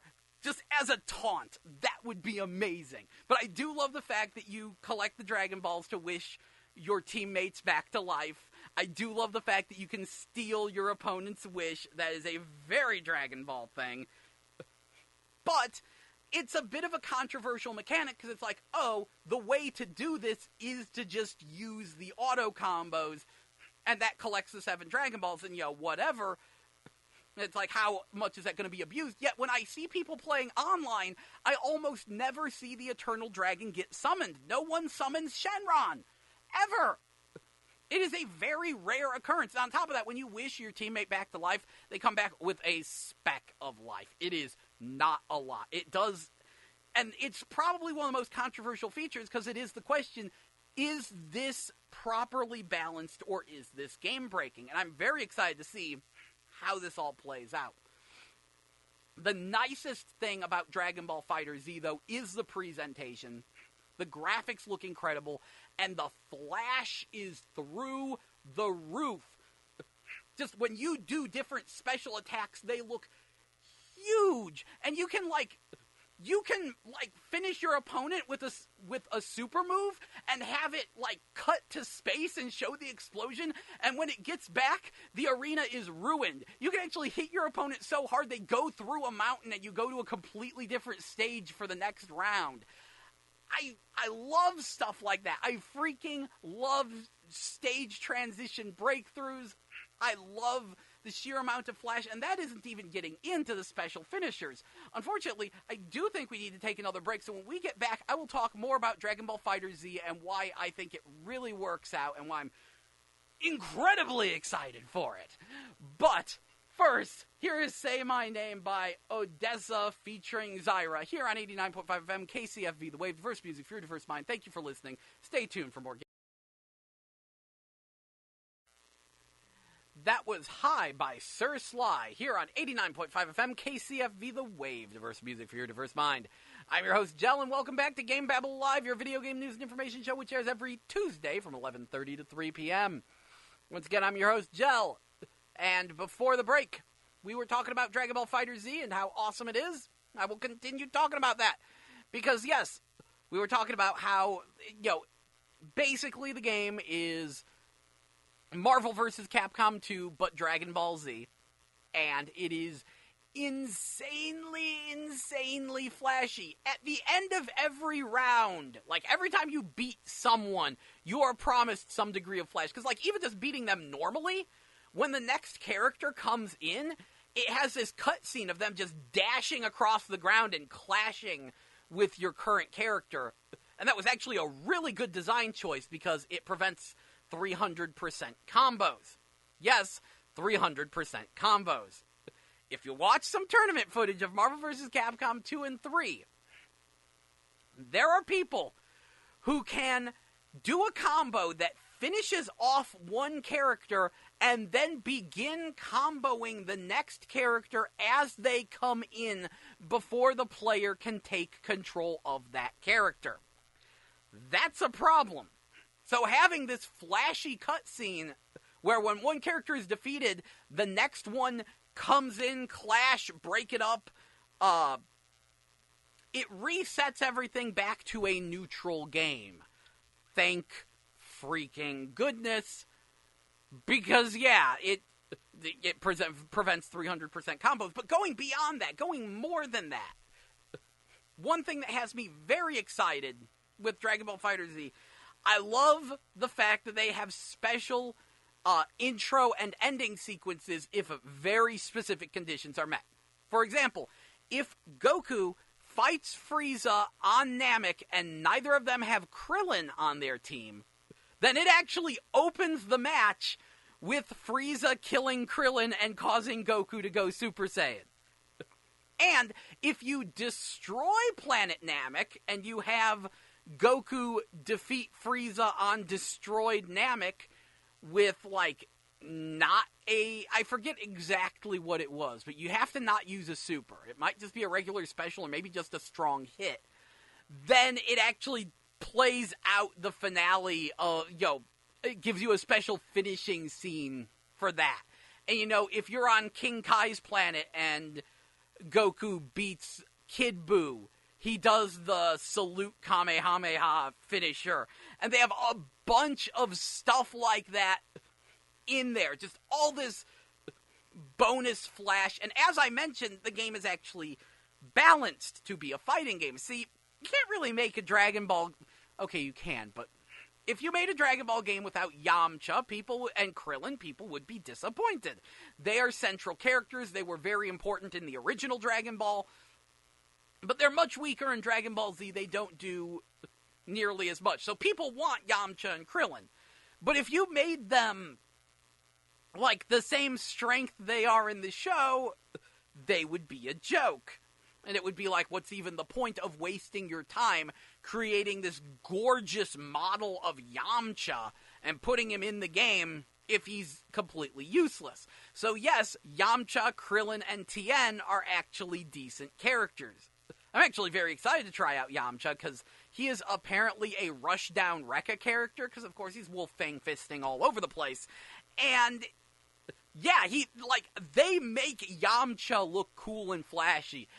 They make Tien look insane. I saw him do his Dodonpa, which does drain your health, but when he does the triple aerial Dodonpa super move, it does stupid damage at the cost of a huge chunk of his health, but still, it looks nuts. It's so great to see these characters that are normally sidelined and almost jokes in the series actually get a chance to shine. And one of the other nice things is that the way they set the game up, they very much thought of how can we make each character unique, each character different. And the way it is that every character has quarter circle with regular attacks and quarter circle with Ki Blast. And quarter circle with Ki Blast is where you get your Kamehamehas and all of your, actual energy projectile moves. But what that means is that all the characters actually have, non-projectile melee moves, and they all play unique and different, and they put effort into making them more fleshed out fighting game characters, and not just model swaps like they have been in a lot of Dragon Ball Z games. So very exciting there. But of course, the most exciting news is Dragon Ball FighterZ's new character, Android 21.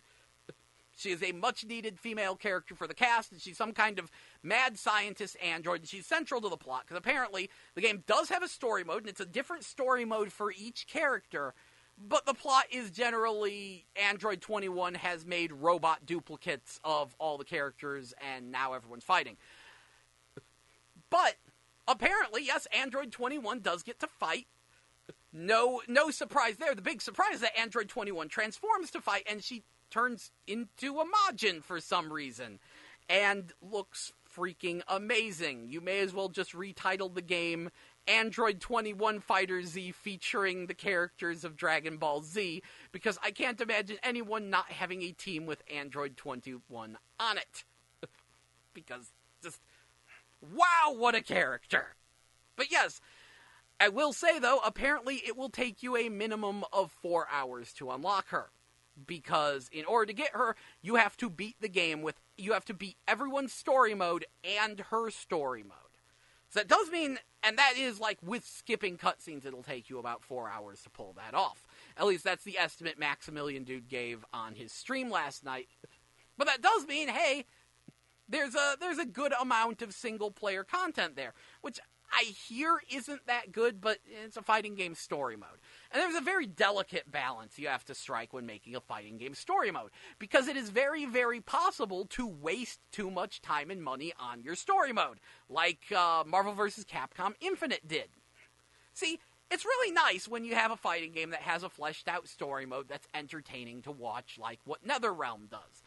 The problem is, when you do that, you run the risk of wasting too much time on your story mode. Like, if your story mode doesn't hit home, if it's not really, really good, then that was a bunch of time time and money that could have been spent making more characters, because more characters is more important than a story mode. But a lot of casual players would like to have a single player story mode and not have a game that's built entirely around playing versus.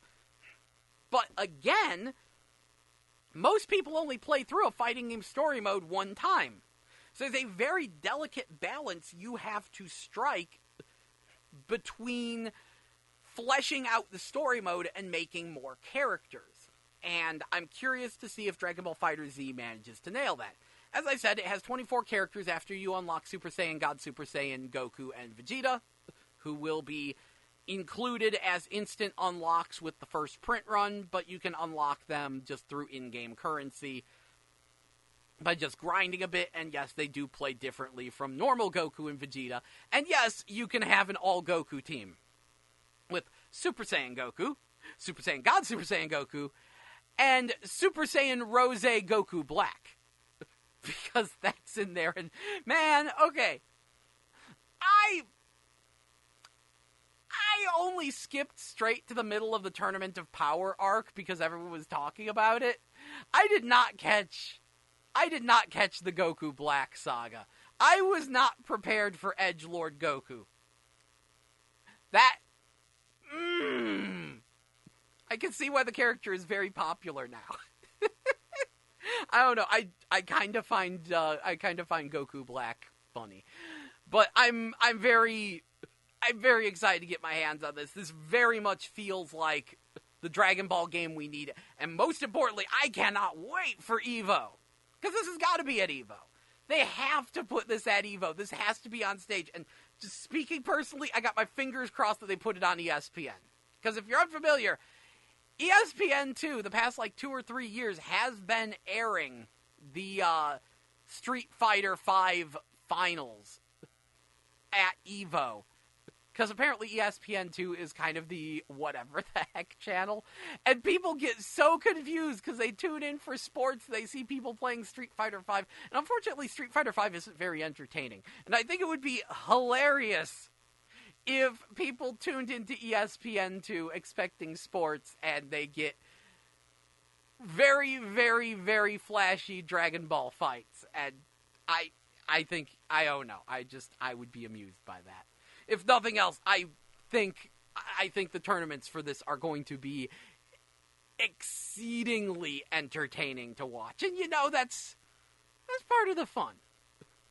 So I'm happy, I'm super excited, cannot wait to get my hands on that game this Friday. Again, I played the beta test, it was very nice. That said, expect server crashes. Because, yeah, when they were running the beta, the servers did get kind of overloaded and no one could get a match, and then they tried to tweak them and the netcode got worse and people were having a slightly better time getting a match, but not really. And yeah, I think they're going to be having, apparently they have another final beta test for Xbox One today for Dragon Ball FighterZ if you want to give it another go. But I think there are going to be server issues. I think they're going to be working on them a lot. So it's good that it has some decent single-player content. Because, I don't know I don't know how well we're gonna get matches. But I'm excited. I am so excited for Dragon Ball FighterZ. And yes, there will be more characters coming. They've already announced there's a character pass, which gets you 6 or 8 more characters. We don't know what the characters are, but we know the cost of the character pass because you can buy the game with it. And I'm I need to know who's actually coming. I will, more than likely, I'll grab the characters individually when they release ones I care about. Because there's a good chance I'm not going to care about most of the characters. We'll see. And yeah, I'm thinking Android 21 Kid Buu Ginyu is going to be my team. So yeah, very excited. Exceedingly excited for Dragon Ball FighterZ. Enough that I think I need to take a break. So but we will be back with something. Not quite sure what my laptop ran out of battery, so I don't have access to my show notes. Which is very strange. So, here is Live That Lie by Rubicon, here on 89.5 FM, KCFV The Wave, diverse music for your diverse mind. And when we get back, more GameBabble Live. Please stay tuned, and thank you so much. That was My PYT by Whale, here on 89.5 FM, KCFV The Wave, diverse music for your diverse mind. I'm your host, Jell. Welcome back, at least briefly, to GameBabble Live, your video game news and information show, which airs every Tuesday from 11:30. To 3 p.m. Once again, I'm your host, Jell. Sorry for the rather lengthy break. Like I said, my laptop decided to run out of batteries, and so my show notes have decided to run away from me. And now I've got some crazy things going on at the studio that I'm going to want to address. But I can at least tell you all about some upcoming games coming very soon-ish, because, oh, egad, it is nearly February. And in February, I see Under Night In-Birth EXE Latest on the horizon for a U.S. release. That is a 2D fighting game that a lot of people who aren't me like.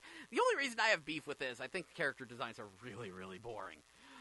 Dynasty Warriors 9, oh, yeah, that is on the 13th of next month, and that is...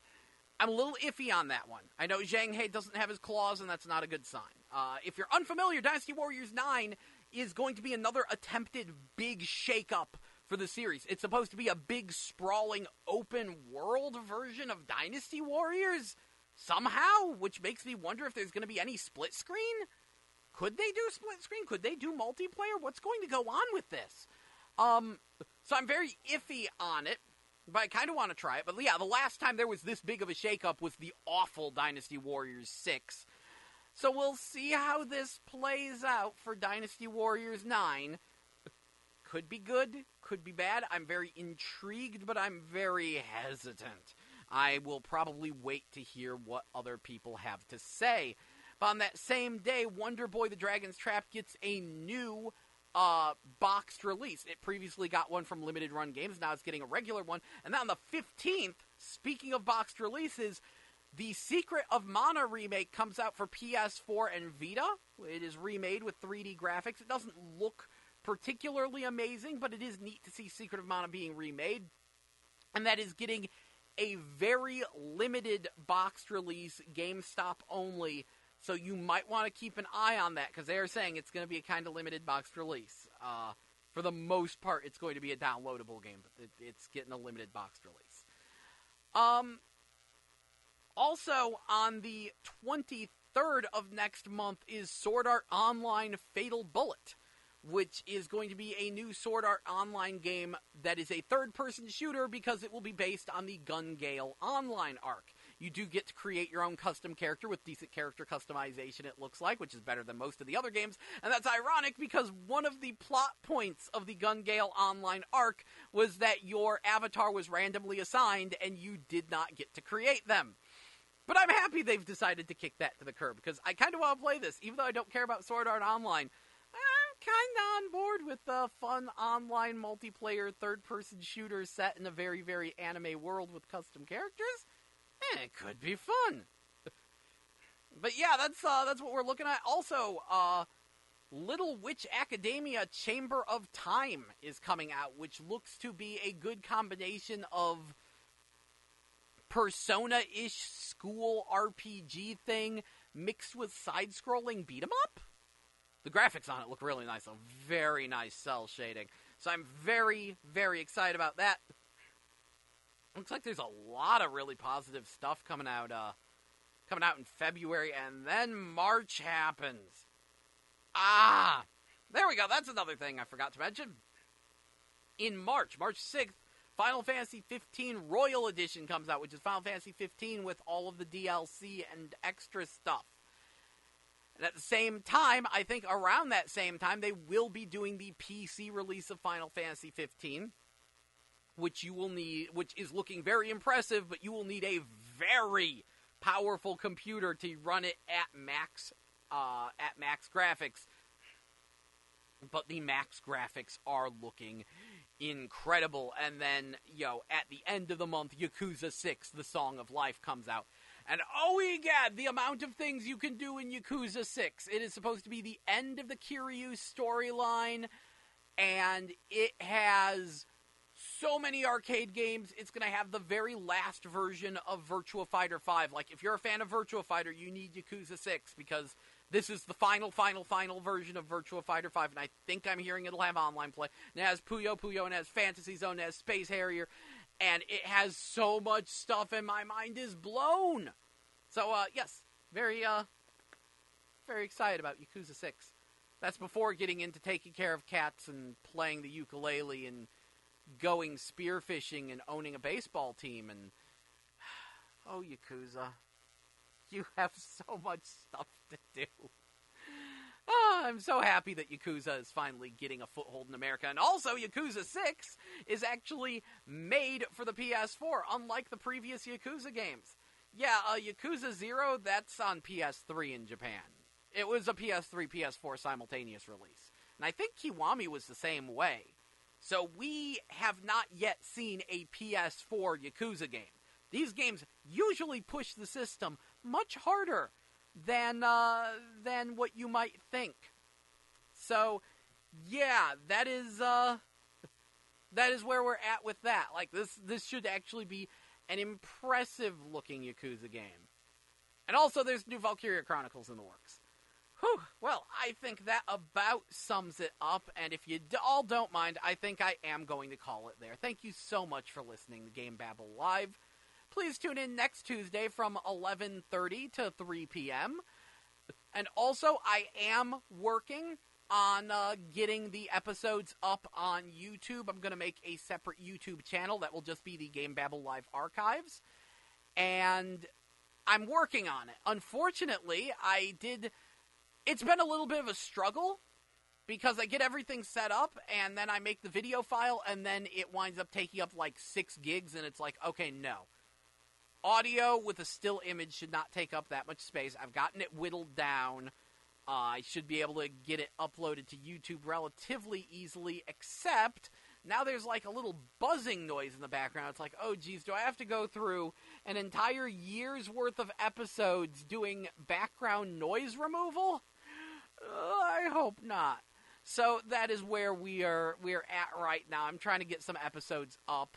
I'm thinking I might try to make a point of getting today's episode up just on the main channel, just for the heck of it, to see how fast I can get it done and stuff. So hopefully maybe I'll have that up tomorrow, but I make you no guarantees. But that's where we're at. I hope... I need to figure out scheduling because I do want to schedule a specific day for streaming, and I need to get a new webcam for proper picture-in-picture goodness, but I definitely want to continue that pupil wandering game. Because, again, I don't play very many VR, or I don't play very many, play tons of VR games. I don't play very many horror games, and people love watching folks get scared on camera in horror games. And I'm pretty easy to scare. So, again, there's already a video of there up on the YouTube channel. I have it time-stamped if you want to skip straight to me freaking out and swearing as a ghost sneaks up on me. Oh, that was good. That ghost got me good. Good times were had. Anyway, once again, thank you so much for listening to GameBabble Live here on 89.5 FM KCFV The Wave. Diverse music for your diverse mind. Again, tune in next Tuesday from 11:30 to 3 p.m. for more GameBabble Live. Until then, though, here is a little bit of your love Blood Pop Mix by Haim here on 89.5 FM. Thank you so much for listening to the home of diverse music for your diverse mind. I'll catch you next week. Stay tuned and enjoy.